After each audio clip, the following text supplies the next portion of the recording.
Spanning the globe, it's World Affairs Roundup.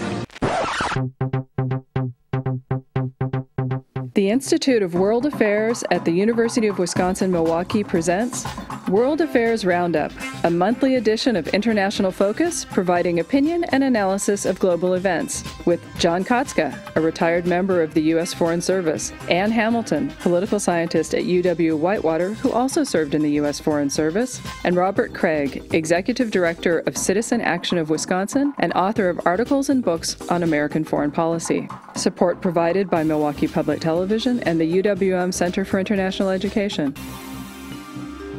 Now, here's your moderator, Doug Savage. Welcome to International Focus and another edition of our World Affairs Roundup. Our Roundup regulars are here once again to look at redistricting Russian style, as candidates, including Ukraine's billionaire chocolate king Petro Poroshenko and former Prime Minister Yulia Tymoshenko, vie for the presidency. The status of voters in Crimea remains unclear. In the wake of recent events, what are the prospects for a credible election next month? Applicant Abbas, in a move likely to derail any hope for the current round of peace talks, Palestinian President Mahmoud Abbas has formally requested that Palestine be allowed to join several UN conventions and agencies. Were the talks doomed to fail anyway? And how will this current strategy play out? Selling el-Sisi. Former Egyptian Field Marshal Abdel Fattah el-Sisi's candidacy for presidency seems to be taking on aspects of a cult of personality. Is the country headed back to authoritarian rule? And is a weary electorate ready for a new strongman? Encore a drop.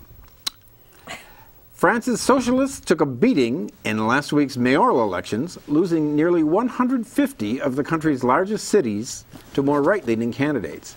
Particularly notable was the success of extreme right National Front, led by Marine Le Pen. Is this a short-term response to the policy of the Hollande government, or a more significant shift in French politics? Well, welcome back, everyone. And let's start in Ukraine. John, maybe you could tell us what the context is. Now the date has been set for May 25th for the election.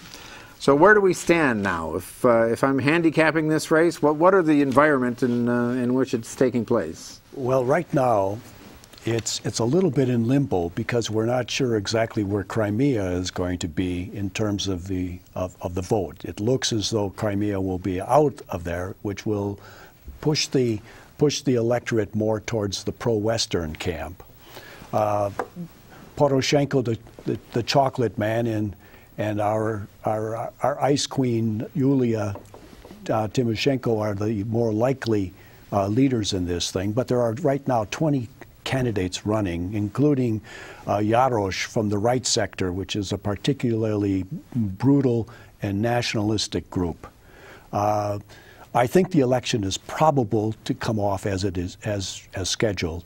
Whether or not other factors will impact on it are yet to be seen. So what about this, and is really almost a one-person race at this point? There's a Russian media outlet that said the 20-plus candidates were, quote, a motley crew of businessmen, politicians, and radical right-wing activists. But there really aren't too many viable candidates, right? I mean, are we looking for a probable victory by Poroshenko? It looks like that from the various analyses that we've read. I think that it's important to point out that all of the candidates, except for all the major candidates, have some ties to the former government. Some of them have served as governors, as former prime minister, as foreign minister, as economy minister. And they're deeply connected to the old regime. So the first thing is that there's not going to be anything entirely new here.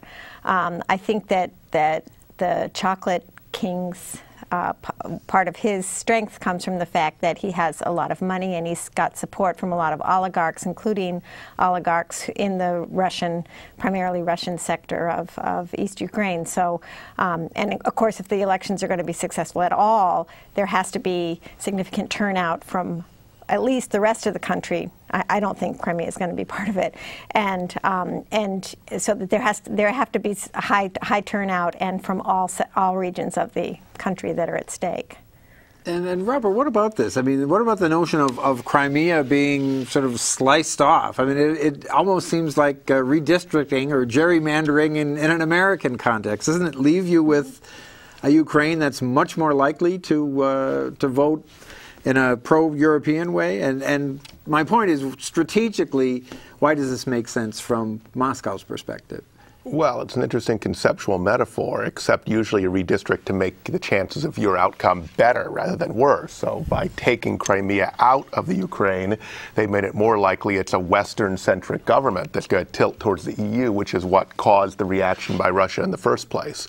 So I think that the annexation of Crimea was about Russian pride, about Putin trying to assert himself as more than a regional power. That's why Obama offended him deliberately by calling him just a regional power that was acting out. But the result is going to be a Ukraine that is even more tilted towards the West, which means that he will be further motivated to destabilize it. So it's a very difficult situation. It is hard to see how this is going to be a very legitimate election, except for the fact that the Chocolate King might be able to win by a substantial enough margin to create more legitimacy to the process. But it's still a very, very unstable situation. We have the EU has some appetite for sanctions, but not as much as the United States, given their economic interdependence with Russia.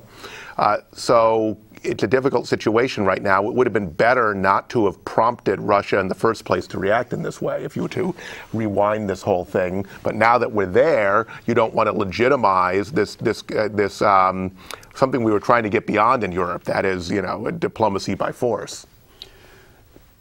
I think if we look back to these events, if it hadn't been for the severe economic situation in Ukraine, much of this would not have happened. Mm-hmm. That's an underlying factor to this whole thing. Whoever wins is still going to have to relate to Moscow because of the energy concerns, because of the investment, because of the cross-border trade.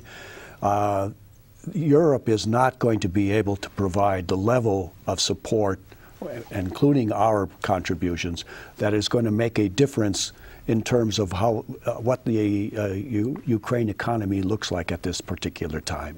So that brings up a point. What does, assuming the election comes off without a hitch and someone is generally accepted to have won fair and square, what does that scenario look like? What is post-election Ukraine? Well, I think that John's point is really good about the economy, because if Europe and the United States is willing to step up to the plate, it's not clear that the Ukrainians themselves are going to be willing to do what they have to do to follow through on their end of the bargain. And like reforms. Major reforms. And if they don't, then there are still people on the square. And they can return to, more and more people can return to the square. And it's not quite clear exactly, there's a lot of support for the West and deals with the EU, but there are also the people from the far right in the government who could be big spoilers along the way. So it's really unclear. Well, the other wild card in all of this, of course, is further sort of military intervention on the part of Moscow. Robert, how likely do you think that might be? It's very hard to say. It depends on further developments. It depends how this election goes. At this point, Russia seems to be, it's hard to tell, but I think Putin has, kind of flexed his muscles in Crimea, but isn't going to back down from that. I agree with some of the assessments to say that Crimea is gone, so to speak. So the situation would have to spin further out of control. I think John is absolutely right about this. The EU would not stabilize Ukraine economically. It would impose austerity, the German-led program, upon the Ukraine. And so the previous deposed president really did have a problem that Putin had more to offer than the EU, despite the pressure in the western part of Ukraine to tilt west for a lot of cultural reasons. Mm-hmm. Well, let's move on to another part of the world, and Mahmoud Abbas.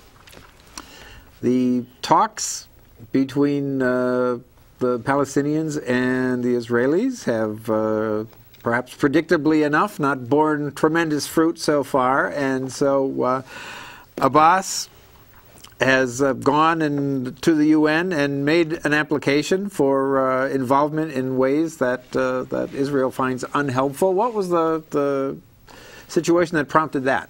And well, as part of the deal that they've been working on, Israel had been releasing prisoners. There were 3 prisoner releases, and a 4th set of prisoners was due to be released, I think, sometime last week.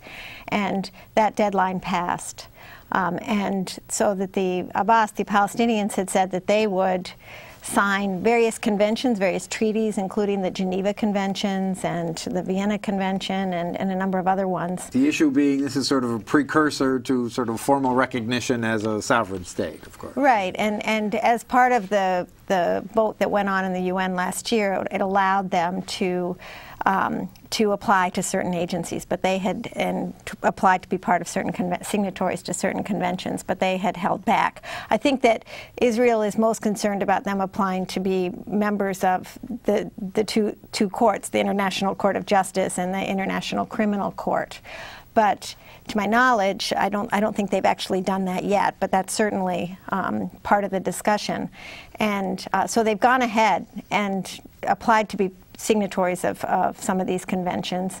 And at the same time, the Israelis have issued a new tender for new settlements in East Jerusalem. It's really kind of spiraling downward. It's only 700. Oh, I know, only 700, and they say, well, it's the 3rd time it happened automatically. But Kerry's, you know, he says we have till April 29th, so he wants to push and push and push. Well, you know, there's a question of whether this was a fool's errand from the outset. Israeli Foreign Minister Lieberman said recently, well, at least Israel has proved that we're ready to reach a final status agreement. Do you think that was demonstrated? No. I have to be in the fool's errand camp. I guess I'm trying to imagine what the strategy is. If you force a negotiation to take place when both sides are in places where you could never reach an agreement, does that keep pressure on that leads to some change in government later that leads to peace? I don't know. There seems to be a, you know, if wishes were horses kind of scenario where President Obama and John Kerry would like to put their stake in the ground and advance peace in the Middle East, but there's a situation that is completely impossible for it, and so it was just a matter of what the spark was going to be. It was going to happen. This was going to fall apart one way or another. So now it's over prisoner exchanges, and whether or not Israel says it's one of its big issues is whether the Palestinian Authority would agree to extend the talks beyond April, and that's why they held up the prisoner release. That doesn't make a whole lot of sense as a rationale. Yeah. Now Jonathan Pollard has been thrown into the mix as being the person who is in jail in the United States for espionage on behalf of Israel against the United States, as if his release would somehow bring the situation in, but they're saying that the White House and President Obama have not been briefed on this yet, supposedly, even though it's in the media already. So it's becoming farcical, unfortunately, and I say that understanding the gravity of the situation, that the lack of peace and the suffering of the Palestinian people is real and is a tragedy, but the process itself is farcical at this point. Well, let's talk a little bit about, you know, that process. I'd like to read you 2 other quotes. Tourism Minister Israeli Uzi Lanau said, "Tell the public the truth. There's no chance of a peace settlement, but there can be long-term interim agreement." And a senior Palestinian negotiator says that without a settlement freeze and agreement on 1967 borders, there is, quote, "no chance of reaching an agreement even if we continue the process for years to come." Are there actors in all of this who have a vested interest in just the process without ultimately a change of the status quo? Other than Secretary Kerry? There's also within the Palestinian camp a division. Dahlan, who was the security chief for the Palestinians, living in Abu Dhabi, is in competition with Abbas right now, and that's one of the reasons that he has to be careful in terms of how he proceeds. Well, there's a legitimate issue there as well. Abbas's term formally ended in 2009, right? So he's the lamest of ducks at this point. But I think the bottom line is that neither side is particularly interested in a a settlement. What they are interested in doing is taking as much PR out of it as they can. Well, we'll have to leave that conflict where it is for the moment and take a short break. We'll be back with more International Focus.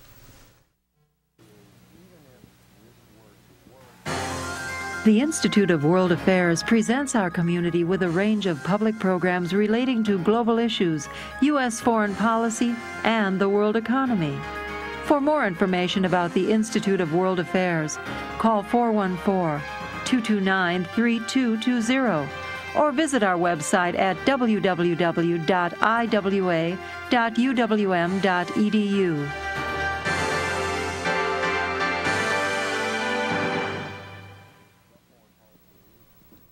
Welcome back to International Focus and our World Affairs Roundup. Well, let's turn now to Egypt, who are about to host an election as well. One of the former candidates and former generals, Ahmed Shafiq, has characterized the election as a farce and a comedy show, saying, quote, "They will fix everything for el-Sisi." So, Ann, what about that? I mean, what's this phenomenon that is General el-Sisi? Well, he is the general. He's the defense minister. He stepped down to run for president, I believe, and he's been chosen. Everybody expects him to win. He's become somewhat of a cult of personality in Egypt. And it does seem like that he has a lot of support, except, of course, amongst the Muslim Brotherhood, which is a rather large group. Getting smaller. Yes, as they condemn people to death and kill people. You know, it does seem like a done deal, and it is interesting because when they took over power last July, he had said that he would not, of course, run for president, but here we are. But, you know, what about this phenomenon? I mean, you see the graphic here. There's a local sandwich seller selling the Sisi mix sandwich, and his face appears on various kinds of candies for sale in the street. Commercialism. So, is it just people see an opportunity and, you know, selling T-shirts while he's hot, or is there more going on? Just remember why Mubarak was, the military allowed Mubarak to be replaced or deposed, and it was because he didn't play by the rules. He was the top military guy, and he didn't turn to the next top military guy to replace him. He tried to replace himself with his son. Mm-hmm. So, what about that? I mean, is this just a more sophisticated effort on behalf of whoever is running the show? I mean, state media having sort of irrationally exuberant profiles of el-Sisi and that sort of thing.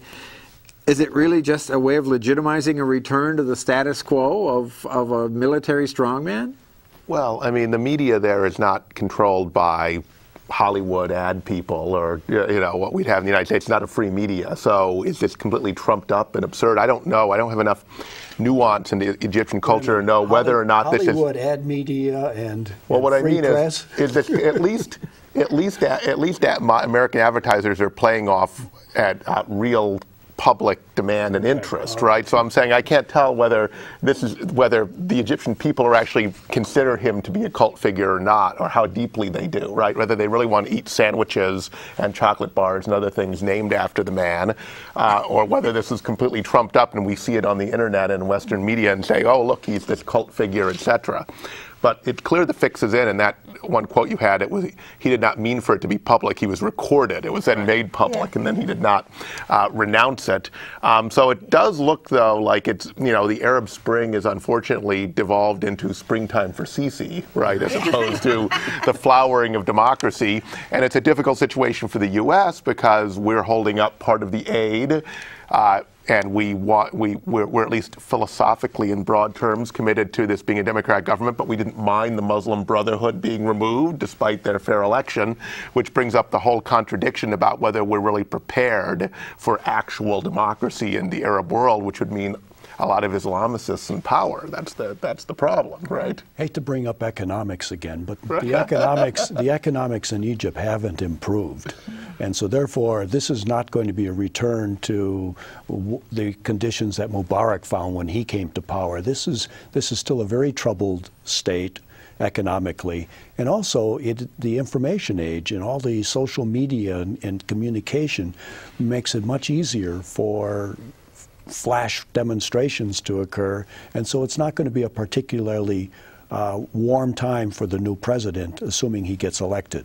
But what about, assuming for the moment, for argument's sake, that the sandwiches and the candies and whatever are legitimate reflections of at least some level of popular euphoria around him. Have you bought stock in this? Well, I mean, to what extent do you think it might reflect just a weariness on the part of the people? It's very hard to mount those sorts of massive demonstrations and be politically motivated.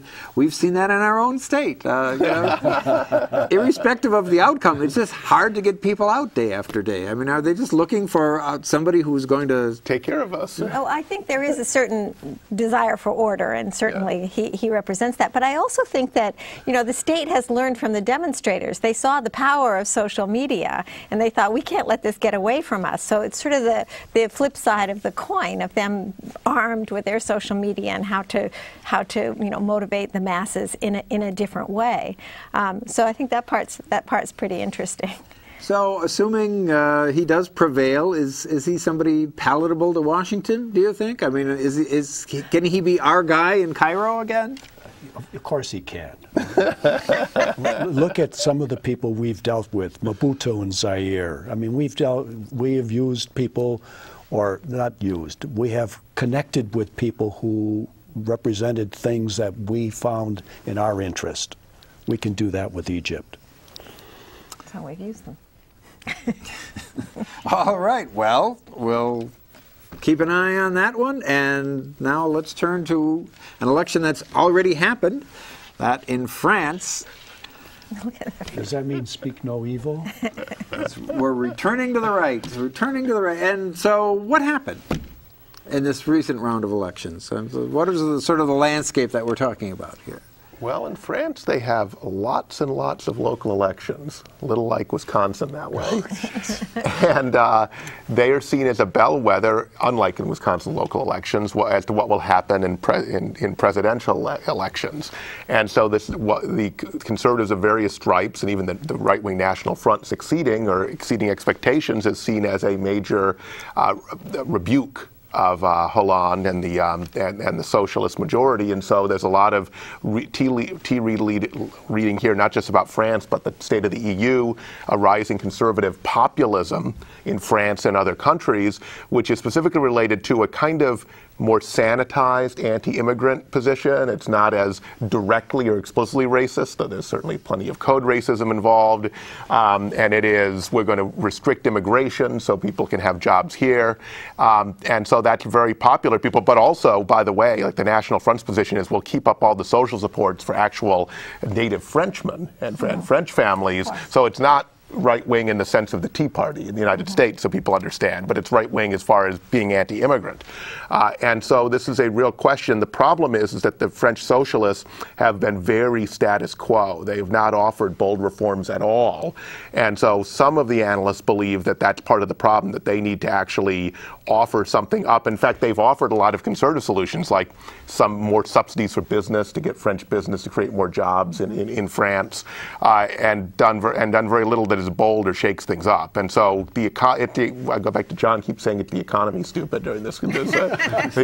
He's channeling James Carville. So obviously the economy and the situation is driving this in France is driving this as well. So basically the Hollande government has been tepid in its sort of more conservative economic policy, at the same time upsetting its left-leaning base, so no one's happy at this point. So the turnout was historically low. Horrible. So what does this mean? I mean, is this just a rebuke, as you say, of the current government, or does it really speak to something? It's more than just the current government. It's over 50% of the electorate voted against the major parties, the two leading parties in France, and that's a statement much along the lines of all the points that Robert made: the anti-immigrant, the concern about the economy, the fact that the economy is not generating jobs.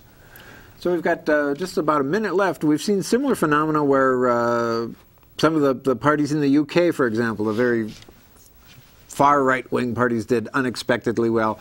Could there be some sort of convergence among parties across countries? Yes, absolutely.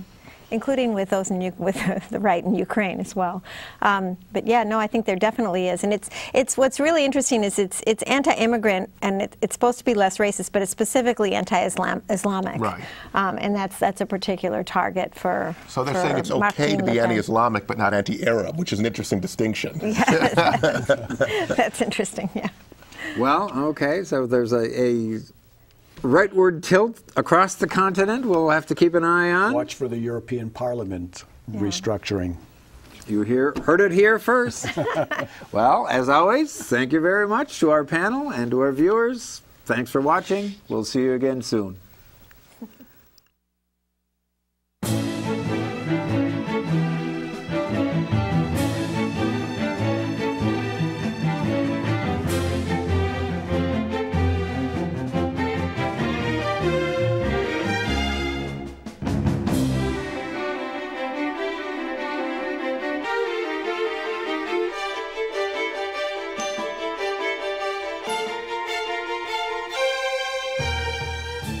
For information about the Institute of World Affairs and its many programs, or to become a member of the Institute, call 414-229-3220 or visit us at our website,